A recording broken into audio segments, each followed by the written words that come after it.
الحمد لله رب العالمين الرحمن الرحيم مالك يوم الدين. الحمد لله نحمده ونستعينه ونستغفره ونؤمن به ونتوكل عليه ونعوذ به من شرور أنفسنا. من يهد الله فهو المهتدي ومن يضلل فلن تجد له وليا مرشدا. أشهد أن لا إله إلا الله وأشهد أن محمدا عبده ورسوله أرسله بالحق بشيرا ونذيرا بين يدي الساعة. من يطع الله ورسوله فقد رشد ومن يعصهما فإنه لا يضر إلا نفسه ولا يضر الله شيئا. اللهم صل على محمد وعلى آل محمد كما صليت على إبراهيم وعلى آل إبراهيم إنك حميد مجيد. اللهم بارك على محمد وعلى آل محمد كما باركت على إبراهيم وعلى آل إبراهيم إنك حميد مجيد. أما بعد فإن خير الكلام كلام الله وخير الهدي هدي محمد صلى الله عليه وسلم وشر الأمور محدثاتها وكل بدعة ضلالة. أعوذ بالله من الشيطان الرجيم. ولقد أهلكنا القرون من قبلكم لما ظلموا وجاءتهم رسلهم بالبينات وما كانوا ليؤمنوا كذلك نجزي القوم المجرمين. ثم جعلناكم خلائف في الأرض من بعدهم لننظر كيف تعملون. صدق الله. أيها الناس اتقوا الله. അള്ളാഹുവിൻ്റെ വിധികളെയും വിലക്കുകളെയും ശരിയായ ജാഗ്രതയോടുകൂടി പാലിക്കുകയും പുലർത്തുകയും ചെയ്യണമെന്ന് ആദ്യമായി വസിയത്ത് ചെയ്യുകയാണ്. അല്ലാഹു സുബ്ഹാനഹു തആല നമ്മെല്ലാവരെയും അനുഗ്രഹിക്കുകയും വിജയിപ്പിക്കുകയും ചെയ്യുമാറാകട്ടെ. പരിശുദ്ധമായ റമദാൻ മാസത്തിലാണ് നാം ഇപ്പോൾ നിലകൊള്ളുന്നത്. ഈ മാസത്തിന്റെ എല്ലാ പവിത്രതയെയും ഉൾക്കൊണ്ടുകൊണ്ട് അതിനനുസരിച്ച് ജീവിതത്തെ ശുദ്ധീകരിക്കുവാനുള്ള ശ്രമമാണ് നമ്മുടെ ഭാഗത്ത് നിന്നുണ്ടാവേണ്ടത്. അത് പ്രകാരം തന്നെ തുടർന്നുള്ള നമ്മുടെ ജീവിതവും മുന്നോട്ട് കൊണ്ടുപോകുവാനുള്ള തീരുമാനവും ഉണ്ടാവണം. എല്ലാ അർത്ഥത്തിലും നന്മയിൽ നിലകൊള്ളുകയും നല്ലത് ചിന്തിച്ച് നല്ലത് പറഞ്ഞ് നല്ലത് പ്രവർത്തിച്ച് ജീവിത വിജയം വരിക്കാനുമുള്ള അങ്ങേയറ്റത്തെ പരിശ്രമം, അതിന് നമ്മൾ ബാധ്യസ്ഥരാണ് എന്ന് മനസ്സിലാക്കണം. അല്ലാഹു സുബ്ഹാനഹു തആല എല്ലാ നന്മയിലും നമ്മളെല്ലാവരെയും ഒരുമിപ്പിക്കുമാറാകട്ടെ. ഈ റമദാൻ മാസത്തിന്റെ എല്ലാ അനുഗ്രഹങ്ങളും നമുക്കുമേൽ വർഷിച്ച് നമ്മെല്ലാവരെയും അവൻ വിജയിപ്പിക്കുമാറാകട്ടെ. നമ്മൾ ഏതാണ്ട് റമദാൻ പാതിയോടടുക്കുകയാണ്. റമദാനിന്റെ പാതിയിൽ നടന്നിട്ടുള്ളൊരു മഹാസംഭവമുണ്ടല്ലോ. ഈ സംഭവത്തെ നമ്മൾ സാധാരണ അനുസ്മരിക്കാറുണ്ട്. എന്നാൽ സാധാരണ അനുസ്മരിക്കുന്നത് പോലെ ഒരു അനുഷ്ഠാനപരമായിട്ടുള്ള ഒരു അനുസ്മരണമല്ല ഇവിടെ നമ്മൾ പലപ്പോഴും നടത്താറുള്ളത്. ഒരു സംഭവത്തിൽ നിന്ന് അല്ലെങ്കിൽ ഇസ്ലാമിന്റെ ഒരു തത്വത്തിൽ നിന്ന്, ഒരു മൂല്യത്തിൽ നിന്ന്, അതിൻ്റെ ഒരു അനുഷ്ഠാനത്തിൽ നിന്ന്, പ്രവാചകൻ പഠിപ്പിച്ചൊരു പാഠത്തിൽ നിന്ന് സമകാലികമായിട്ടുള്ള പാഠങ്ങൾ ഉൾക്കൊള്ളുവാനുള്ള പരിശ്രമമാണ് പലപ്പോഴും ഇവിടെ ഖുതുബകളിൽ നമ്മൾ നിർവഹിക്കാറുള്ളത്.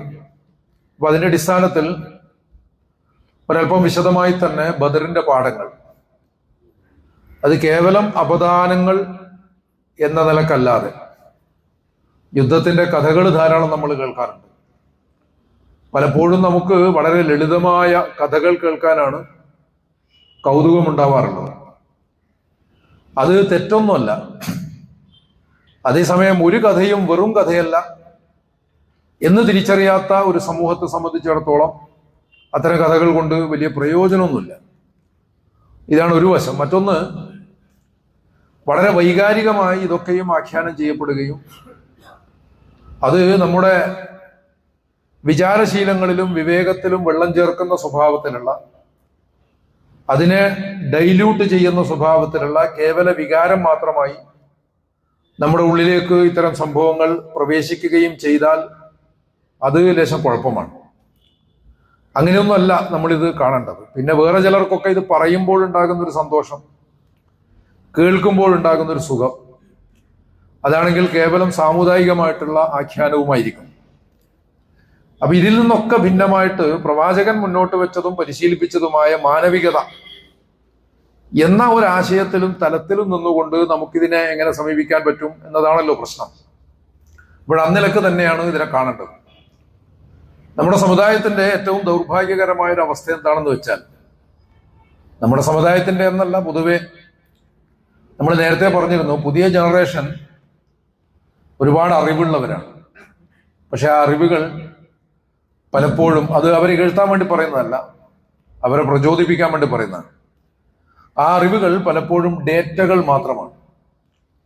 ഡേറ്റകൾക്കപ്പുറം അതിനെ ഒരു ജ്ഞാനമാക്കി പരിവർത്തിപ്പിക്കുന്ന ഒരു പ്രക്രിയ, ആ ഒരു പ്രോസസ് ഉള്ളിൽ നടന്നിട്ടില്ലെങ്കിൽ അതും നേരത്തെ കഥകളെ പറ്റി പറഞ്ഞതുപോലെ വെള്ളത്തിന്റെ മുകളിൽ പൊങ്ങിക്കിടക്കും.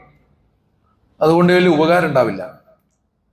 അപ്പോൾ നമ്മൾ തീർച്ചയായിട്ടും കൂടുതൽ ആഴത്തിലേക്ക്, ഏതൊന്നിൻ്റെയും കൂടുതൽ ആഴത്തിലേക്ക് ഇറങ്ങിച്ചെല്ലുവാനുള്ള ശ്രമം ഉണ്ടാവണം. അപ്പൊ നമ്മുടെ സമുദായത്തിൽ പ്രത്യേകിച്ചും അത്തരത്തിലുള്ള വലിയ ശ്രമങ്ങളൊന്നും വല്ലാതെ നടക്കാറില്ല എന്നുള്ളതാണ് യാഥാർത്ഥ്യം. പലപ്പോഴും ഗഹനമായ കാര്യങ്ങൾ കേൾക്കാൻ പോലും താല്പര്യമില്ലാത്ത ഒരു അവസ്ഥാവിശേഷമുണ്ട്. ഒരു സ്ഥലത്ത് ഒരു ക്ലാസ് എടുക്കാൻ പോയപ്പോഴുണ്ടായ ഒരു അനുഭവം ആനുഷംഗികമായിട്ട് ഓർക്കുകയാണ്. ഒരാൾ വന്നിട്ട് എന്നോട് പറഞ്ഞു, പെണ്ണുങ്ങളൊക്കെ ഉള്ള സദസ്സാണ്, അതുകൊണ്ട് ഈ നിസ്കാരത്തെക്കുറിച്ചും പരലോകത്തെക്കുറിച്ചും ഒക്കെ പറഞ്ഞാൽ മതി. അപ്പൊ എന്തോ ഒരു ബേജാറ് പോലെ. അപ്പൊ ഞാൻ അദ്ദേഹത്തോട് പറഞ്ഞു, നിങ്ങളുടെ കാര്യം എന്താണെന്ന് എനിക്ക് മനസ്സിലായി. കുറച്ച് ഗഹനമായ സംഗതികൾ ഉൾക്കൊള്ളാൻ നിങ്ങൾക്ക് താല്പര്യമില്ല, അത് നിങ്ങൾ പെണ്ണുങ്ങളുടെ മേലെ ചാർത്തുകയാണ്. എന്റെ അനുഭവം നേരെ തിരിച്ചാണ്. പറയുന്നതിനോട് ഏറ്റവും നന്നായി പ്രതികരിക്കാറുള്ളത് പലപ്പോഴും സ്ത്രീകളാണ്. കാരണം അവര് നന്നായി കേൾക്കുകയും നന്നായി ശ്രദ്ധിക്കുകയും ചെയ്യും. അപ്പൊ നിങ്ങൾ രണ്ട് ഗുരുതരമായ തെറ്റുകളാണ് ഈ പ്രസ്താവനയിലൂടെ ചെയ്തത്. ഒന്ന്, സ്ത്രീകൾക്ക് തൽക്കാലം അങ്ങനെയുള്ള കുറഞ്ഞ കാര്യങ്ങൾ വളരെ തറനിലവാരത്തിലുള്ള, അങ്ങനെ തന്നെ വേണമല്ലോ പറയാൻ, നല്ല ശൈലി അങ്ങനെയായിരുന്നു, അത് മതി എന്നുള്ള നിങ്ങളുടെ തീരുമാനമാണ് ഒന്നാമത്തെ തെറ്റ്. പെണ്ണുങ്ങൾക്ക് അത് പോരാ, അവർക്ക് എന്ത് വേണമെന്ന് അവരാണല്ലോ തീരുമാനിക്കേണ്ടത്. രണ്ടാമത്തെ സംഗതി അതിനേക്കാൾ ഗുരുതരമാണ്. ആഴത്തിൽ ദാർശനികമായ ഒരു പ്രക്രിയയാണ് യഥാർത്ഥത്തിൽ ഇസ്ലാമിലെ സ്വലാത്ത്. അതോടൊപ്പം തന്നെ ഇസ്ലാമിലെ പരലോക വിഭാവനം എന്ന് പറഞ്ഞാൽ ഇത് സാധാരണ വ്യവസ്ഥാപിത മതങ്ങളിൽ കാണുന്നത് പോലെ ആത്മാക്കളുടെ ഒരു ലോകമോ അല്ലെങ്കിൽ ഒരു പുനർജന്മമോ അങ്ങനെയൊന്നുമല്ല. അതും യഥാർത്ഥത്തിൽ വളരെ ദാർശനികമാണ്. ഈ വിഷയത്തെ നിങ്ങൾ വളരെ ചെറുതാക്കി കളഞ്ഞു എന്നുള്ളതാണ് രണ്ടാമത്തെ തെറ്റ്. ഗുരുതരമായ അപരാധങ്ങളാണത്, തൗബ ചെയ്ത് മടക്കേണ്ടതാണ് എന്ന് പോലും ഒരല്പം തമാശയായിട്ടാണെങ്കിലും നമ്മൾ അങ്ങോട്ട് പറഞ്ഞു. കാരണം ഇങ്ങനെ പറയാൻ പാടില്ല. ഒന്ന്, സ്ത്രീകളെ അണ്ടർ എസ്റ്റിമേറ്റ് ചെയ്തു എന്നുള്ളതാണ്. രണ്ടാമത്തത്, നിസ്കാരം പരലോകം പോലുള്ള സംഗതികൾ ചെറിയ വിഷയമാണ്, സാധാരണ വിഷയമാണ് എന്നങ്ങോട്ട് തീരുമാനിച്ചു എന്നുള്ളതാണ്. ഇസ്ലാമിൽ ഇത് രണ്ടും സ്വീകാര്യമല്ല, രണ്ടും തെറ്റാണ്. ഒന്നാമത്തത് പൊളിറ്റിക്കലി ഇൻകറക്റ്റാണ്. അപ്പോഴതുകൊണ്ട് കാര്യങ്ങളെ കുറച്ച് ശ്രദ്ധിക്കുക, കുറച്ച് ആഴത്തിൽ ആലോചിക്കാൻ ശ്രമിക്കുക. ഇതൊക്കെയാണ് നമ്മളിൽ നിന്ന് കാലവും ചരിത്രവും പടച്ചതമ്പുരാൻ തന്നെയും ആവശ്യപ്പെടുന്നത് എന്ന് ചിന്തിക്കേണ്ടതാണ്. ബദറിനെ സംബന്ധിച്ച് ചിന്തിച്ചാൽ അതിൽ വൈകാരികതയുടെ ഒരു വശമുണ്ട്. അങ്ങനെ ഒരു വൈകാരികത ഇല്ലാതൊരു സമരം വിജയിപ്പിക്കാനൊന്നും പറ്റില്ല. ബദറിന്റെ പേരിൽ പടപ്പാട്ടുകൾ രചിച്ചു, മോയിൻകുട്ടി വൈദ്യരൊക്കെ എഴുതിയിട്ടുണ്ട്. പക്ഷേ അപ്പോഴും അതിലൊരു ദൗത്യമുണ്ടായിരുന്നു, രാഷ്ട്രീയ ദൗത്യമുണ്ടായിരുന്നു. ബ്രിട്ടീഷ് കൊളോണിയൽ കാലത്താണ് പടപ്പാട്ടുകൾ രചിക്കപ്പെടുന്നത്, ബദർ പടപ്പാട്ട്. അത് യഥാർത്ഥത്തിൽ കൊളോണിയലിസത്തിനെതിരായിട്ടുള്ള സമരത്തിൽ മുസ്ലിങ്ങളെ സജ്ജമാക്കുന്ന, ആവേശം കൊള്ളിക്കുന്ന സ്വഭാവത്തിലുള്ള എഴുത്തുകളെ ആ കാലത്ത് നിന്നുകൊണ്ട് അതിനെ വിലയിരുത്തി കഴിഞ്ഞാൽ നമുക്കത് മനസ്സിലാക്കാൻ സാധിക്കും. പോർച്ചുഗീസുകാർ വരുന്ന സമയത്താണ് തുഹ്ഫത്തുൽ മുജാഹിദീൻ പോലുള്ള വിചാരപരമായിട്ടുള്ള ഗ്രന്ഥങ്ങൾ ഉണ്ടായത്. ഗ്രന്ഥം എന്നൊക്കെ പറയുമ്പോൾ വലിയൊരു സാധനമാണെന്ന് തോന്നും. തുഹ്ഫത്തുൽ മുജാഹിദീൻ വളരെ ചെറിയൊരു പുസ്തകമാണ്, ഒരു ബുക്ക്ലെറ്റ് പോലൊരു സാധനം. പക്ഷെ അത് വലിയൊരു ആവേശം ഉണ്ടാക്കിയിരുന്നു. അതിൽ അന്നത്തെ മലബാറിന്റെ ചരിത്രം, അതിനൊരു ആധികാരിക രേഖയായിട്ട് അത് പിന്നീട് മാറി എന്നുള്ളതാണ്. ഇപ്പൊ പോർച്ചുഗീസുകാർക്കെതിരായിട്ടുള്ള സമരവീര്യം മുസ്ലിങ്ങളിൽ ജനിപ്പിക്കുക മാത്രവുമല്ല, തുഹഫത്തുൽ മുജാഹിദി എന്ന് പറഞ്ഞാൽ മുജാഹിദുകൾക്കുള്ള സമ്മാനം എന്നാണ് അതിന്റെ അർത്ഥം. മുജാഹിദുകൾക്കുള്ള സമ്മാനം. ആരാണ് മുജാഹിദുകൾ? പുർത്തുഗാലിയൂൻ, പോർച്ചുഗീസുകാർക്കെതിരായിട്ട് പൊരുതുന്ന മുജാഹിദുകൾ എന്നാണ് അതിന് പ്രത്യേകം അതിന്റെ തലക്കെട്ടിൽ തന്നെ രേഖപ്പെടുത്തിയിട്ടുണ്ട്. തുഹഫത്തുൽ മുജാഹിദീൻ എന്ന് എഴുതിയിട്ട് അതിന്റെ താഴെ എഴുതിയിരിക്കുന്നതാണ് പോർച്ചുഗീസുകാർക്കെതിരെ സമരത്തിൽ ഏർപ്പെട്ടിരിക്കുന്ന മുജാഹിദുകൾ. അതൊരു രാഷ്ട്രീയമായിട്ടുള്ള ഒരു ആഖ്യാനമാണ് യഥാർത്ഥത്തിൽ. അങ്ങനെ ഒരു രാഷ്ട്രീയമായ ആഖ്യാനം സൈനുദ്ദീൻ മഖ്ദൂമാണ് അത് എഴുതിയിട്ടുള്ളത്. പിന്നീട് ബ്രിട്ടീഷ് കാലമായപ്പോൾ കുറെ കൂടി സർഗാത്മകമായിട്ട് ബദറിനെയും മുഹദിനെയും ഒക്കെ വായിച്ചുകൊണ്ട് മോയിൻകുട്ടി വൈദ്യർ ധാരാളം ചമത്കാരങ്ങളും ബിംബങ്ങളും രൂപകങ്ങളും അലങ്കാരങ്ങളും ഒക്കെ ചേർത്തുകൊണ്ട് അത് പാട്ടായി പാടിയപ്പോൾ അതും ആവേശമുണ്ടാക്കുകയാണ് ചെയ്തത്. ആ സമയത്തുള്ള ആഖ്യാനങ്ങൾ, മലബാർ സമരത്തിന്റെ ഒക്കെ ആഖ്യാനങ്ങളും ഡോക്യുമെന്ററികളും ഒക്കെ പരിശോധിച്ചാൽ അതിന്റെ പശ്ചാത്തലത്തിൽ പോലും മോയിൻകുട്ടി വൈദ്യരുടെ ഈ ഈരടികൾ മൂളുന്നതായിട്ട് നമുക്ക് കാണാൻ സാധിക്കും. ആ ഈരടികൾ, ആ വരികൾ അത്രമേൽ ആവേശം കൊള്ളിച്ചിട്ടുണ്ട്. അപ്പോൾ ആവേശം എന്ന് പറയുന്നത് വളരെ പ്രധാനം തന്നെയാണ്. വൈകാരികത വളരെ പ്രധാനമാണ്. പക്ഷെ വൈകാരികതക്ക് വിചാരങ്ങളുടെ, ഇന്റലിജൻസിന്റെ ഒരു റൂട്ട് ഉണ്ടാവും, അതിനൊരു വേരുണ്ടാവണം. ഇല്ലെങ്കിൽ അത് അങ്ങോട്ട് പറന്നിട്ട് കൂടുതൽ കുഴപ്പമുണ്ടാക്കുമെന്നുള്ളതാണ്. അപ്പോഴങ്ങനെ ഒരു വലിയ പാഠവും കൂടി മനസ്സിലാക്കണം. അമ്ര എന്നൊരു ചെറുപ്പക്കാരനെ കുറിച്ച് പറയുന്നത്, മദീനക്കാരനായ അമ്ര റളിയല്ലാഹു അൻഹു. അത് ചെറിയൊരു ഓർമ്മപ്പിശക് കൊണ്ടാണ് അമ്ര എന്ന് മാത്രം പറയുന്നത്. അമ്ര എന്ന് പേരുള്ള ഒരുപാട് സഹാബാക്കളുണ്ട്, മുഴുവൻ പേര് പറയാത്ത അതുകൊണ്ടാണ്. അപ്പോഴെന്തായാലും അമ്ര രാത്രി ഇങ്ങനെ ചിന്തിക്കുകയാണ്, നമ്മൾ 100-300 പേരുണ്ട്, സംഗതി ശരിയാണ്. പക്ഷെ അപ്പുറത്ത് ആയിരക്കണക്കിന് ആളുകളുണ്ട്, ആയുധങ്ങളുണ്ട്. എന്റെ കയ്യിൽ എന്താ ഉള്ളത്? അന്നേരം മൂപ്പര കയ്യിൽ ആകെ ഒരു മരക്കഷ്ണമുള്ളത്. ഈ മരക്കഷ്ണം കൊണ്ടെങ്ങനെയാണ് ഇത്രയും വലിയ ആയുധങ്ങളെയും മറ്റൊക്കെ നേരിടാൻ സാധിക്കുക? പുറപ്പെടുമ്പോൾ തന്നെ വാപ്പ പറഞ്ഞിരുന്നത്രേ, ഇത് ആത്മഹത്യാപരമാണ്, വെറുതെ ഇറങ്ങി പുറപ്പെടണ്ട, മരിക്കാൻ വേണ്ടി പോകുന്നതാണ്. ഉമ്മ കുറെ കരഞ്ഞും കാണിച്ചു, പക്ഷെ എന്നിട്ടും പുറപ്പെട്ടതാണ്. പക്ഷെ അവിടെ ഇങ്ങനെ നിന്നപ്പോൾ, രാത്രി ഇങ്ങനെ നിന്നപ്പോൾ അദ്ദേഹത്തിന് ആകെ ആശയക്കുഴപ്പമായി. എന്താണ് സംഭവിക്കുക എന്നുള്ള കാര്യത്തിൽ ഒരു നിശ്ചയവുമില്ലാത്തൊരവസ്ഥ. അങ്ങനെ അദ്ദേഹം പ്രവാചകന്റെ അടുത്തേക്ക് പോവാണ്. പ്രവാചകന്റെ അടുത്തേക്ക് പോകുമ്പോൾ പ്രാർത്ഥിക്കുന്ന പ്രവാചകനെയാണ് കാണുന്നത്. ഒരല്പം ഉറക്കെയാണ് പ്രവാചകൻ പ്രാർത്ഥിച്ചത്. നബി സല്ലല്ലാഹു അലൈഹി വസല്ലം പ്രാർത്ഥിച്ചത് എന്താണെന്ന് വെച്ചാൽ, പടച്ച തമ്പുരാനെ, ഇന്നേ ദിവസം ഈ ചെറിയ സംഘം പരാജയപ്പെട്ടാൽ പിന്നെ നിനക്ക് ഇബാദത്ത് ചെയ്യാൻ വേണ്ടി ഭൂമിയിൽ മറ്റാരുമില്ല. പടച്ച തമ്പുരാനോട് യഥാർത്ഥത്തിൽ അത് പ്രാർത്ഥനയാണ്, വിനയാന്വിതമായിട്ട് കണ്ണീരൊഴുക്കിക്കൊണ്ട് തന്നെയാണ് പ്രാർത്ഥിക്കുന്നത്. പക്ഷേ ഒരു ആർഗ്യുമെന്റിന്റെ സ്വഭാവം കൂടി അതിനുണ്ട്. ഞങ്ങൾ എങ്ങാനും തോറ്റാൽ റബ്ബേ നിനക്കാണ് നഷ്ടം എന്നുള്ള വർത്തമാനം അത്രയും സൗഹൃദം പടച്ചവനായിട്ട് സ്ഥാപിച്ചാൽ മാത്രമേ പറയാൻ പറ്റുള്ളൂ. അല്ലാതെ നമുക്കാർക്കും പറ്റുന്നതല്ല. നിനക്കാണ് നഷ്ടം. എന്താ പടച്ചോന് നഷ്ടം? പടച്ചോനല്ലെങ്കിൽ എന്താ നഷ്ടം? നമ്മൾ ഇബാദത്ത് ചെയ്തിട്ടില്ലെങ്കിൽ നമുക്ക് നഷ്ടം എന്നല്ലാതെ. പക്ഷെ റസൂലുള്ളാഹിന്റെ ആർഗ്യുമെന്റ് എന്താ? പടച്ച തമ്പുരാനെ, ഇന്ന് ഈ സംഘം പരാജയപ്പെട്ടാൽ, ഈ ഒരു ചെറിയ സംഘം ഇന്ന് പരാജയപ്പെട്ടാൽ നിനക്ക് ഇബാദത്ത് ചെയ്യാൻ വേണ്ടി ഈ ഭൂമിയിൽ പിന്നെ മറ്റാരും ശേഷിക്കുകയില്ല എന്നൊരു വർത്തമാനം അങ്ങോട്ട് പറയാണ്. പക്ഷെ അതിന് മറ്റു ചില ആശയങ്ങൾ ഉള്ളതായിട്ട് അമ്രിന് തോന്നി. അതിലൊരു കോൺഫിഡൻസ് ഉണ്ട് യഥാർത്ഥത്തിൽ. കാരണം പടച്ചതമ്പുരാനോടുള്ള ഇബാദത്ത് എന്ന് പറയുന്നത് ചെറിയ തോതിലെങ്കിലും നടന്നിട്ടില്ലെങ്കിൽ ഭൂമിയിൽ പിന്നെ നന്മയില്ലെന്നല്ലേ എന്റെ അർത്ഥം. ഭൂമി നിലനിൽക്കണമെങ്കിൽ ഭൂമിയിൽ നന്മ ഉണ്ടാവണം. ആ നന്മ ഉണ്ടാവണമെങ്കിൽ അള്ളാഹുവിനുള്ള ഇബാദത്ത് ഉണ്ടാവണം. അള്ളാഹുവിനുള്ള ഇബാദത്ത് ഉണ്ടാകണമെങ്കിൽ നമ്മൾ വിജയിക്കണം എന്ന് റസൂലുള്ള പ്രാർത്ഥിക്കുകയാണെങ്കിലും അതിലുള്ള ധ്വനി എന്താണെന്ന് വെച്ചാൽ നമ്മൾ വിജയിക്കും എന്നൊരു കോൺഫിഡൻസ് തന്നെയായിരുന്നു. അമ്രു പിന്നെ ഒന്നും പറഞ്ഞില്ല. കാരണം അദ്ദേഹത്തിന് മനസ്സിലായി, ബദർ എന്ന് പറഞ്ഞാൽ സംഖ്യകളുടെ വിശകലനമല്ല. ഇപ്പുറത്ത് 300-ഉം അപ്പുറത്ത് 1000-ഉം എന്നുള്ളതൊന്നും ഒരു വിഷയമേ അല്ല. അതുകൊണ്ട് സംഖ്യകളുടെ വിശകലനമല്ല ബദർ. ബദർ എന്ന് പറഞ്ഞാൽ ആയുധശേഷിയെ കുറിച്ചുള്ള വിശകലനവുമല്ല. അപ്പുറത്ത് ഇത്രയധികം ആയുധങ്ങളുണ്ട്, കുതിരകളും ഒട്ടകങ്ങളും ആനകളും ഒക്കെ ആയിട്ടുള്ള സന്നാഹങ്ങൾ വേറെയുമുണ്ട്. ഇവിടെ അത്തരം വലിയ തീരെയില്ലാതൊന്നും പറഞ്ഞുകൂടാ. എന്നാൽ അത്തരം വലിയ സന്നാഹങ്ങളൊന്നും ഇപ്പുറത്തില്ല. അപ്പൊ അത് ആയുധങ്ങളെ സംബന്ധിച്ചുള്ള ഒരു ചർച്ചയല്ല യഥാർത്ഥത്തിൽ ബദർ. അതിനൊക്കെ അപ്പുറം ബദർ എന്ന് പറയുന്നത് വിശ്വാസത്തെ കുറിക്കുന്നതാണ്, അള്ളാഹുവിലുള്ള ബോധ്യത്തെ കുറിച്ചുള്ളതാണ്. അതാണ് ബദർ എന്ന് അദ്ദേഹത്തിന് മനസ്സിലാവാണ്. ആ ഒരു തിരിച്ചറിവിൽ അദ്ദേഹം മുന്നോട്ട് പോകും. ഭയം നിങ്ങളോട് ഓടാൻ പറയുമ്പോൾ ഉറച്ചു നിൽക്കുന്നതിനെ കുറിച്ചാണ് ബദർ എന്ന് പറയുന്ന ആഖ്യാനം. ഭയം നിങ്ങളോട് ഓടാൻ പറയുമ്പോൾ ഉറച്ചു നിൽക്കുവാൻ വേണ്ടി പറയുന്നതാണ്. അതുപോലെ നിങ്ങൾക്കൊന്നുമില്ലാത്ത സന്ദർഭത്തിൽ എല്ലാം നൽകുന്നതിനെ കുറിച്ചുള്ള ഒരു വർത്തമാനമാണ് യഥാർത്ഥത്തിൽ ബദർ. വിജയം ഉറപ്പാകുമ്പോഴല്ല, മറിച്ച് അസാധ്യമാണെന്ന് തോന്നുമ്പോൾ അള്ളാഹുവിൽ വിശ്വസിക്കുന്നതിനെ കുറിച്ചാണ്, അള്ളാഹുവിനെ അവലംബിക്കുന്നതിനെ കുറിച്ചാണ്, അവനിൽ തവക്കുൽ ചെയ്യുന്നതിനെ കുറിച്ചാണ്. വിജയം ഉറപ്പായിരിക്കുമ്പോഴല്ല, അത് അസാധ്യമാണെന്ന് തോന്നുമ്പോഴുള്ള ഒരു തവക്കുലുണ്ടല്ലോ.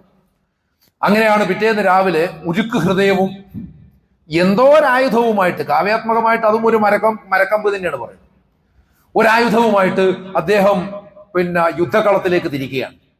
അപ്പൊ തന്റെ ത്യാഗം ചരിത്രത്തിന്റെ ഏടുകളിൽ രേഖപ്പെടുത്തും എന്ന ഒരു തിരിച്ചറിവോടുകൂടി, ബോധ്യത്തോടുകൂടി എന്നുള്ളതാണ്.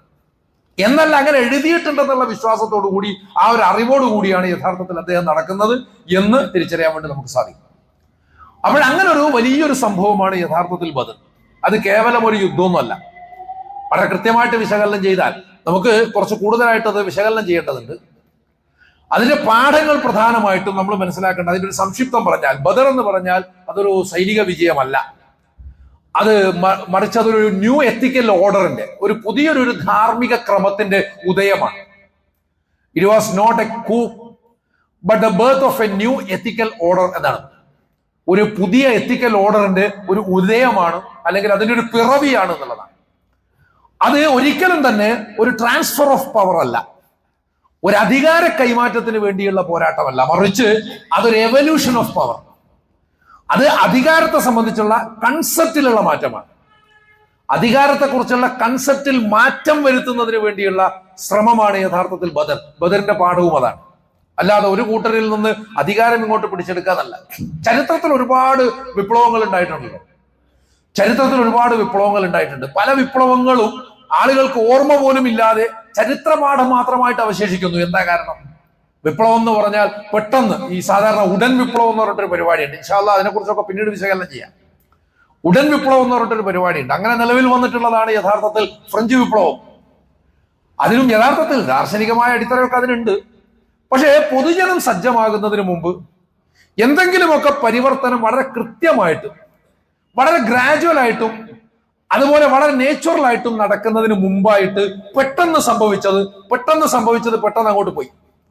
അതൊന്നും യഥാർത്ഥത്തിൽ അവശേഷിപ്പിക്കുന്നില്ല എന്നുള്ളതാണ് യാഥാർത്ഥ്യം. അതുപോലെ തന്നെ റഷ്യൻ റവല്യൂഷനെ കുറിച്ച് പറഞ്ഞാൽ അത് വളരെ ന്യായമാണ്, ചരിത്രത്തിൽ അത് അനിവാര്യമായിരുന്നു. കാരണം അന്നത്തെ സാറിസ്റ്റ് വാഴ്ച എന്ന് പറഞ്ഞാൽ അത്രമേൽ ക്രൂരവും ഏകാധിപത്യപരവും വംശീയവുമായിരുന്നു. സാർ ചക്രവർത്തിമാരുടെ കാലത്ത് അങ്ങേയറ്റത്തെ ആന്റിസെമിറ്റിസവും ഇസ്ലാമോഫോബിയയും ഒക്കെ നിലവിലുണ്ടായിരുന്നു എന്ന് മാത്രമല്ല, മുസ്ലിങ്ങളെയും യഹൂദരെയും ഒക്കെ കൂട്ടക്കൊല നടത്തിയതിന്റെ ചരിത്രം സാർ ചക്രവർത്തിമാരുടെ വാഴ്ചക്കുണ്ട് എന്നും കാണാൻ സാധിക്കും. അങ്ങനെയുള്ള സാർ ഭരണം അട്ടിമറിച്ചുകൊണ്ടാണ് സോവിയറ്റ് കമ്മ്യൂണിസ്റ്റുകൾ അധികാരം പിടിച്ചെടുക്കുന്നത്. പക്ഷെ ആ അധികാരം പിടിച്ചെടുക്കുന്നതിനും ജനകീയമായിട്ടുള്ള ഒരു റൂട്ടില്ലായിരുന്നു. അതുകൊണ്ട് തന്നെ അതും തട്ടിത്തെറിച്ചപ്പോൾ പാടെ അങ്ങോട്ട് തകർന്നു പോയി എന്ന് മാത്രമല്ല, റഷ്യ ഇപ്പോൾ അങ്ങേയറ്റം ക്യാപിറ്റലിസ്റ്റിക് ആയിട്ടുള്ള, അതുപോലെ തന്നെ പഴയതിനേക്കാൾ വംശീയമായിട്ടുള്ള ഒരവസ്ഥയിലേക്കാണ് തിരിച്ചു പോയിട്ടുള്ളത് എന്നും കാണാൻ സാധിക്കും. അങ്ങനെ ഒരു തിരിച്ചുപോക്കാണ് അതിലുണ്ടായിട്ടുള്ളത്. സമകാലികമായിട്ടുള്ള ഉദാഹരണങ്ങളുമുണ്ട്. നമ്മൾ നമ്മുടേതായിട്ടുള്ള ചരിത്രം പറയുമ്പോൾ നമ്മളെ വളരെ ആവേശം കൊള്ളിച്ചിട്ടുള്ള, അല്ലെങ്കിൽ നമ്മളിൽ മുസ്ലിങ്ങളിൽ ഒരു വിഭാഗത്തെങ്കിലും ആവേശം കൊള്ളിച്ചിട്ടുള്ള സംഭവമാണ് അറബ് സ്പ്രിംഗ്, അറബ് വസന്തം എന്ന് പറഞ്ഞിട്ട് പെട്ടെന്ന് അങ്ങോട്ട് സംഭവിച്ചിട്ടുള്ള ഒരു സംഗതിയാണ്. പെട്ടെന്ന് അങ്ങോട്ട് സംഭവിച്ചു, പക്ഷെ അത് അത്ര തന്നെ പെട്ടെന്ന് അങ്ങോട്ട് പോവുകയും ചെയ്തു. അത് തുടങ്ങിയത് ടുണീഷ്യയിലാണ്, പിന്നെ അത് ഈജിപ്തിലേക്ക് വന്നു, പിന്നെ ലിബിയയിലേക്ക് പോയി, അവിടുന്ന് പലയിടത്തേക്കും പോയി. അങ്ങനെ പോയി അവസാനം ഇപ്പൊ എവിടെയും ഒന്നുമില്ല. ചിലതൊക്കെ കയോസിലേക്ക് പോയി, ചിലതൊക്കെ പഴയ പോലെ മിലിറ്ററി റൂളിലേക്ക് തന്നെ പോയി. എന്താണ് മാറ്റം സംഭവിച്ചത്? ഒന്നും സംഭവിച്ചില്ല. കുറെ ആളുകൾ മരിച്ചു, കുറെ പേര് കുഴപ്പമുണ്ടാക്കി, നമ്മളൊക്കെ ഐക്യദാർഢ്യ പരിപാടികൾ നടത്തി, നമ്മൾ ഇവിടെ കുറെ പ്രതിഷേധ പ്രകടനങ്ങൾ നടത്തി. ഇതൊക്കെ സംഭവിച്ചു എന്നല്ലാതെ മൗലികമായിട്ടുള്ള യാതൊരു മാറ്റവും ഉണ്ടായില്ല. അതും ഇപ്പറഞ്ഞതുപോലെ വളരെ പെട്ടെന്നുണ്ടായ, അത് യഥാർത്ഥത്തിൽ ഒരു റെവല്യൂഷണറി ചേഞ്ച് അതല്ല യഥാർത്ഥത്തിൽ സാമൂഹിക പരിവർത്തനത്തിന്റെ വഴി, മറിച്ച് ഒരു എവല്യൂഷണറി ചേഞ്ച്. അത് വളരെ ഗ്രാജുവൽ ആയിട്ട്, വളരെ സ്വാഭാവികമായിട്ട് തന്നെ മാറണം എന്നുള്ളതാണ് യഥാർത്ഥത്തിൽ പ്രവാചകൻ ഉദ്ദേശിച്ചത്, അല്ലെങ്കിൽ അള്ളാഹു അങ്ങനെയാണ് പഠിപ്പിച്ചത് എന്ന് കാണാൻ സാധിക്കും. ഇപ്പോഴും ഇസ്ലാം നിലനിൽക്കുന്നത് എന്തുകൊണ്ടാണ്? ഇസ്ലാം അതിൻ്റെതായ സ്വഭാവത്തിൽ സ്ഥാപിക്കപ്പെടുകയും പിന്നീട് 10-30 കൊല്ലം കഴിഞ്ഞപ്പോൾ എന്തൊക്കെയോ സംഭവിച്ചിട്ടുണ്ട് എന്നുള്ളത് യാഥാർത്ഥ്യമാണ്. വളരെ കൃത്യമായിട്ടുള്ള 100% ഇസ്ലാമികമായിട്ടുള്ള നേതൃത്വം നഷ്ടപ്പെടുന്നു, അതുപോലെ തന്നെ കുടുംബവാഴ്ച ഉണ്ടാകുന്നു. പക്ഷെ ഇതൊക്കെ സംഭവിക്കുമ്പോഴും ആളുകളുടെ മനസ്സിൽ ഇസ്ലാമുണ്ട്. ഇസ്ലാം ഒരു സജീവ ചർച്ചാ വിഷയമാണ്, ദൃഢവിശ്വാസമുള്ള ആളുകൾ, അനുയായികൾ അതിനുണ്ട്, ഇന്നും ഉണ്ട് എന്നുള്ളതൊരു യാഥാർത്ഥ്യമാണ്. ആ അർത്ഥത്തിൽ അത് ഇപ്പോഴും നിലനിൽക്കുന്നു. എന്തുകൊണ്ടാണ്? അത് ആ പരിവർത്തനം, അത് ദൈവികവും കൂടിയാണ്. അത് ദൈവികമാണ്. പക്ഷെ ആ പരിവർത്തനം അങ്ങനെ വളരെ ക്രമപ്രവൃത്തമായിട്ട് മനുഷ്യന്റെ മനസ്സിനെ മാറ്റുന്ന സ്വഭാവത്തിലാണ് നടന്നിട്ടുള്ളത് എന്ന് കാണാൻ സാധിക്കും. അതുപോലെ മറ്റു പല സംഗതികളും ഇപ്പോ യൂറോപ്പിന്റെ ചരിത്രമൊക്കെ എടുത്ത് പരിശോധിച്ചാൽ അതില് ഈ അബോളിഷൻ ഓഫ് സ്ലേവറി എന്ന് പറഞ്ഞിട്ട് അടിമത്ത നിരോധവുമായി ബന്ധപ്പെട്ടിട്ടുള്ള ഒരു സംഗതിയുണ്ട്. അത് ഈ പറഞ്ഞതുപോലെ റൂട്ടിൽ നിന്ന് തന്നെ വളർന്നു വന്നാണ്. അങ്ങനെ വളർന്നു വന്ന് US ഹിസ്റ്ററി നോക്കിക്കഴിഞ്ഞാൽ വളരെ സാവകാശം അങ്ങനെ ഏറ്റവും അവസാനം അതൊരു ആഭ്യന്തര യുദ്ധമായിട്ട് മാറി. ആ ആഭ്യന്തര യുദ്ധത്തെ തുടർന്നാണ് ഈ പറയുന്ന അടിമത്ത നിരോധനം ഒരു നിയമമായിട്ട് അമേരിക്കയിൽ വന്നത് എന്നുള്ളത് കാണാൻ സാധിക്കും. അതിന് ഒരു വലിയൊരു ചരിത്രമുണ്ട്, വളരെ ഗ്രാജുവൽ ആയിട്ട്. ഏன்னா അമേരിക്ക ഒരിക്കലും ആ അടിമത്തത്തിലേക്ക് തിരിച്ചു പോവില്ല.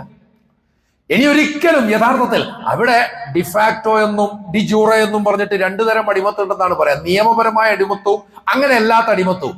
ചിലപ്പോൾ നിയമപരമല്ലാത്ത അടിമത്തം ഉണ്ടായാൽ പോലും നിയമപരമായിട്ട് ഒരിക്കലും അതിലേക്ക് പോവില്ല. ലോകത്തെ തന്നെ അത് പരിവർത്തിതമാക്കി എന്നുള്ളതാണ് യാഥാർത്ഥ്യം. ലോകത്തെവിടെയും ഇനി അടിമത്തം വരില്ല, ഏതാണ്ട് ഉറപ്പാണ്. നമുക്ക് ഭാവി പ്രവചിക്കാൻ പറ്റില്ല, എന്നിരുന്നാലും കാര്യകാരണ ബന്ധം അനുസരിച്ച്. അതുപോലെ തന്നെ വർണ്ണവിവേചനത്തിനും മറ്റുമൊക്കെ എതിരായിട്ട് മാർട്ടിൻ ലൂതർ കിങ് ജൂനിയറും മാൽക്കം എക്സും ഒക്കെ നടത്തിയിട്ടുള്ള സമരത്തിനും അങ്ങനെ ഒരു കാഴ്ചപ്പാടുണ്ട് എന്ന് കാണാൻ സാധിക്കും. അതൊക്കെ വളരെ ആഴത്തിൽ വേര് പിടിപ്പിച്ചിട്ട് അങ്ങനെ വളർന്നു വരുന്ന അലം തറ കൈഫ ദറബല്ലാഹു മസലൻ കലിമത്തൻ ത്വയ്യിബത്തൻ കശജറത്തിൻ ത്വയ്യിബ അസ്ലുഹാ സാബിത്തുൻ വഫറഉഹാ ഫിസ് സമാ എന്നാണ് പടച്ചതമ്പുരാൻ. അള്ളാഹു വിശുദ്ധമായ വചനത്തെ, ഉത്തമമായ സത്യത്തെ, ശരിയായിട്ടുള്ള വാക്യത്തെ, ശരിയായ ആദർശത്തെ എന്തിനോടാണ് ഉപമിക്കുന്നത് എന്ന് നീ കണ്ടുവോ? അതൊരു ഉത്തമമായ മരം പോലെയാകുന്നു. അസ്ലുഹാ സാബിത്തുൻ, അതിന്റെ പ്രത്യേകത എന്താണെന്ന് വെച്ചാൽ വേര് ഭൂമിയിൽ ആഴ്ന്നിറങ്ങിയിരിക്കുന്നു. എന്നിട്ടാണ് ഫറഉഹാ ഫിസ് സമാ, ആകാശത്ത് മുഴുവൻ അതിന്റെ ശാഖകൾ പടർന്ന് പന്തലിക്കുന്നത്. ആകാശത്ത് ശാഖകൾ പടർന്ന് പന്തലിക്കണമെങ്കിൽ വേര് മണ്ണിൽ ആഴ്ന്നങ്ങോട്ട് ഇറങ്ങണം, ഇല്ലെങ്കിൽ ഇത് അങ്ങനെ വളരാൻ പറ്റില്ല. നിലത്ത് നട്ട കടുകുമണി പോലെ, നിലത്ത് നട്ട കടുകുമണി പോലെയാണ് ദൈവരാജ്യം എന്ന് യേശുക്രിസ്തു പറഞ്ഞായിട്ട് ബൈബിളിൽ വായിക്കാം. അത് നിലത്ത് നടണം എന്നുള്ളതാണ് അതിന്റെ പ്രത്യേകത. നിലത്ത് നടണം. ഈ ലോകത്ത് ആ ഒരു നമ്മുടെ പ്രവർത്തനങ്ങൾ ആരംഭിക്കണം സ്വർഗരാജ്യത്തിന് വേണ്ടി എന്നത് മാത്രമല്ല, ഒരു വ്യവസ്ഥാ മാറ്റത്തിന് വേണ്ടി അത്രയും ശരിയായ സ്വഭാവത്തിൽ പ്രവർത്തിക്കണം എന്നുള്ളതാണ്. അങ്ങനെ ഒരു ആസൂത്രിതമായ പ്രവർത്തനത്തിന്റെ ഭാഗമായിട്ട് ബദറിനെ നമുക്ക് കണ്ടെത്താൻ സാധിക്കും. അതിനേക്കാൾ പ്രധാനപ്പെട്ട ഒരു സവിശേഷത, അത് നമ്മൾ മുമ്പേ പറയാറുള്ളതാണ്. റമദാൻ മാസം എന്ന് പറഞ്ഞാൽ നമ്മൾ വളരെ ആത്മീയ സ്വഭാവത്തിലേക്ക് പോകുന്ന ആ ഒരു മോഡിലേക്ക് പോകുന്ന സന്ദർഭം. നമ്മുടെ മോഡ് മൊത്തം മാറ്റി പിന്നെ പ്രാർത്ഥന, ദിക്ർ പോലുള്ള സംഗതികൾ. പക്ഷെ അതൊക്കെ നമ്മൾ പരിശോധിക്കണം. അതൊക്കെ യഥാർത്ഥത്തിൽ എന്താ? ഇസ്ലാമിലെ സ്വലാത്ത്, ദിക്ർ, സൗമു എന്നൊക്കെ പറഞ്ഞാൽ എന്താ?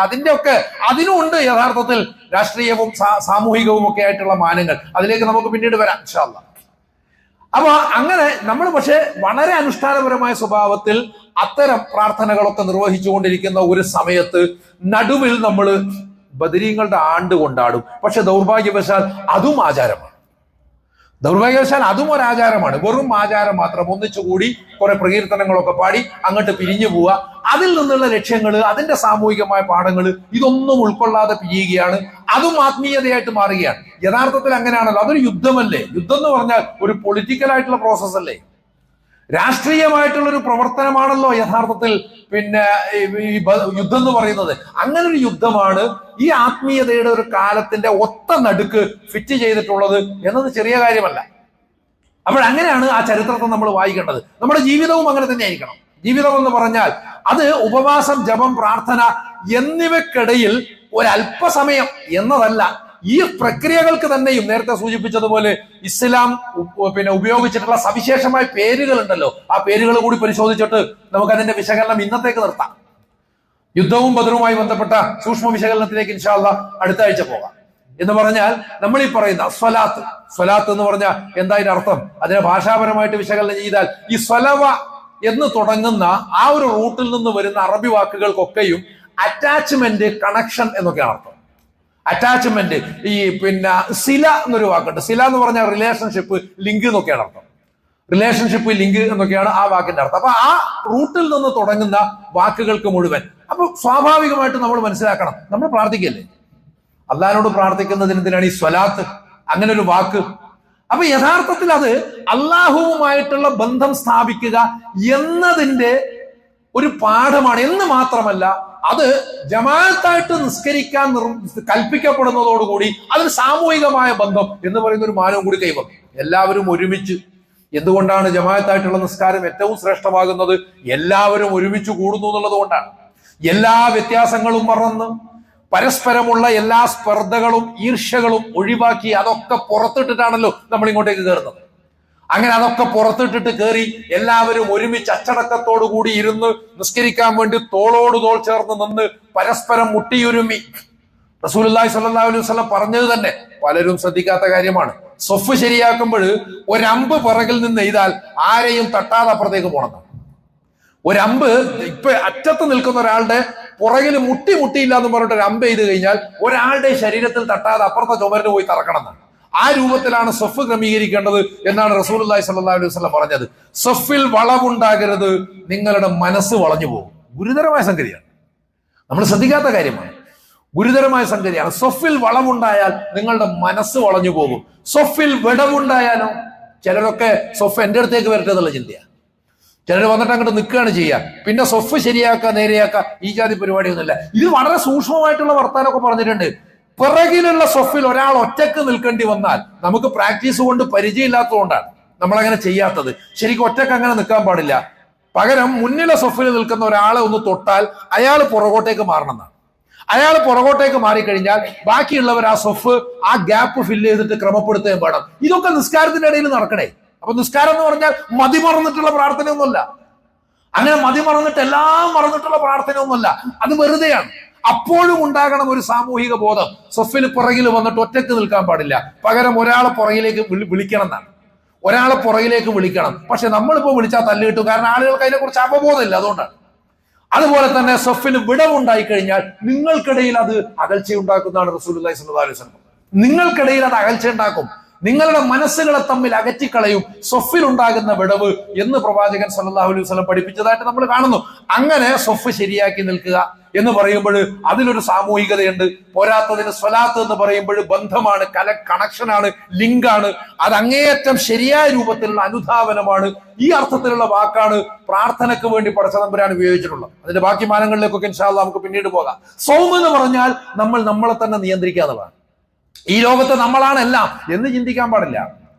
ഈ ലോകത്ത് നമ്മളാണ് എല്ലാം എന്ന് നമ്മൾ ചിന്തിക്കാൻ പാടില്ല. നമ്മൾ നമ്മളെ കൺട്രോൾ ചെയ്യാണ് വേണ്ടത്. അഹത്തെ, ഈഗോയെ മെരുക്കുക, നിയന്ത്രിക്കുക, നശിപ്പിക്കാനല്ല. ഒന്നിനെയും നശിപ്പിക്കുക എന്ന് പറഞ്ഞാൽ, ഇപ്പോ യോഗദർശനം അനുസരിച്ച് കൈവല്യം നേടുക എന്ന് പറഞ്ഞാൽ ഈഗോ ഇല്ലാതാവലാണ്.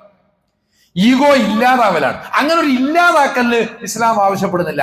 മറിച്ച് നമ്മൾ നമ്മുടെ കൺട്രോളിലായിരിക്കണം എന്നുള്ളതാണ്. അങ്ങനെ ഒരു കൺട്രോൾ ഉണ്ടാക്കുക എന്നുള്ളതാണ് യഥാർത്ഥത്തിൽ സൗം എന്ന് പറഞ്ഞാൽ അർത്ഥം. ഇനി നടക്കുന്നത് ദിക്റാണ്. ദിക്ർ എന്ന് പറഞ്ഞാൽ നമ്മൾ സാധാരണഗതിയിൽ നാമജപം എന്നുള്ള അർത്ഥത്തിൽ ഉപയോഗിക്കുന്നതാണ്. പക്ഷെ ദിക്ർ എന്ന് പറഞ്ഞാൽ റിമെമ്പർ എന്നൊക്കെയാണ് അർത്ഥം. അതുപോലെ മൈൻഡ്ഫുൾ ആയിരിക്കുന്ന അവസ്ഥയൊക്കെയാണ് ദിക്ർ എന്ന് പറയുന്നത്. മൈൻഡ്ഫുൾ ആയിരിക്കുന്ന, വളരെ സന്തുഷ്ടനായിരിക്കുന്ന, എല്ലാ അർത്ഥത്തിലും ഉത്ബുദ്ധനായിരിക്കുന്ന ഒരവസ്ഥക്കാണ് ഈ വാക്ക് ഉപയോഗിക്കുക. അപ്പൊ അങ്ങനെ സ്മരണ എന്ന് പറയാം. അപ്പൊ അത് ചരിത്രവുമായിട്ട് ബന്ധപ്പെടുന്നുണ്ട്. അത് ആത്മീയത, സ്പിരിച്വാലിറ്റിയുമായി മാത്രമല്ല അതിന് ബന്ധം, അതിന് ചരിത്രവുമായി കൂടി ബന്ധമുണ്ട് എന്ന് കാണേണ്ടതാണ്. പടച്ചതമ്പുരാൻ സിക്റുമായി ബന്ധപ്പെടുത്തി പറയുമ്പോൾ പോലും ഈ രണ്ടർത്ഥങ്ങൾ, ഇപ്പൊ എന്തിനധികം ഖുർആനിനെ സിക്ർ എന്ന് പറയാറുണ്ടല്ലോ. ഖുർആൻ എന്ന് അവിടെ ഖുർആനാണ് സിക്ർ. ഈ സിക്ർ നാമാണ് അവതരിപ്പിച്ചത്, നാം തന്നെ അതിനെ സംരക്ഷിക്കുകയും ചെയ്യുമെന്ന് പറഞ്ഞാൽ അവിടെ ഖുർആൻ എന്നുള്ളത് മാറ്റിയിട്ട് ചരിത്രം എന്ന അർത്ഥം വെക്കുന്നതിൽ തെറ്റൊന്നാവില്ല. മറ്റേത് തെറ്റാണെന്ന് വിചാരിക്കാതിരുന്നാൽ മതി. അപ്പൊ അവിടെ അങ്ങനെയും ഒരർത്ഥം കാണാം. എന്ന് പറഞ്ഞാൽ ചരിത്രം എന്ന് പറഞ്ഞാൽ അള്ളാഹു രേഖപ്പെടുത്തിയിട്ടുള്ള പാഠങ്ങളാണ്. അതിനെ അള്ളാഹു സംരക്ഷിക്കും. നിങ്ങളത് പഠിക്കാൻ ബാധ്യസ്ഥരാണ്. നിങ്ങൾ പഠിച്ചാലും ഇല്ലെങ്കിലും ചരിത്രമായിട്ട് അവിടെ രേഖപ്പെടുത്തപ്പെടും. ഖുർആൻ ഉത്ബോധിപ്പിക്കാൻ വേണ്ടി പറയുമ്പോൾ ഫദക്കിർ ഇന്ന ഫഅത്ത് സിക്റ, ഓർമ്മിപ്പിക്കുക എന്നുള്ള വാക്കാണ് ഉപയോഗിച്ചത്. ഓർമ്മിപ്പിക്കുക, അവിടെ അർത്ഥം അതാണ്. അവരെ നീ ഓർമ്മിപ്പിക്കുക, അവർക്ക് ആ ഓർമ്മ പ്രയോജനം ചെയ്തേക്കാം. മറവിക്കെതിരെ ഓർമ്മയുടെ കലാപം എന്നാണ് അധിനിവേശത്തിനും അധികാരത്തിനും എതിരായിട്ടുള്ള സമരത്തെ സംബന്ധിച്ച് മിലൻ കുന്ദേര പറഞ്ഞിട്ടുള്ളത്. അപ്പോൾ ആ ഓർമ്മ എന്ന് പറയുന്നതിന് അത്രയും വലിയ മാനമുണ്ട് എന്ന് മനസ്സിലാക്കണം. ഇതൊക്കെ മനസ്സിലാക്കിയത് കൊണ്ട് തന്നെയാണ് റമളാനിന്റെ മധ്യത്തിൽ, ഒത്ത മധ്യത്തിൽ തന്നെ ബദർ വന്നിട്ടുള്ളത് എന്നത് തിരിച്ചറിയേണ്ടതാണ്. ഇൻഷാ അല്ലാഹ് അതുമായി ബന്ധപ്പെട്ട മറ്റു വിശകലനങ്ങളിലേക്കും പാഠങ്ങളിലേക്കും നമുക്ക് തുടർന്ന് പോകാവുന്നതാണ്. അല്ലാഹു സുബ്ഹാനഹു വ തആല നമ്മെല്ലാവരെയും അനുഗ്രഹിക്കുകയും വിജയിപ്പിക്കുകയും ചെയ്യുമാറാകട്ടെ.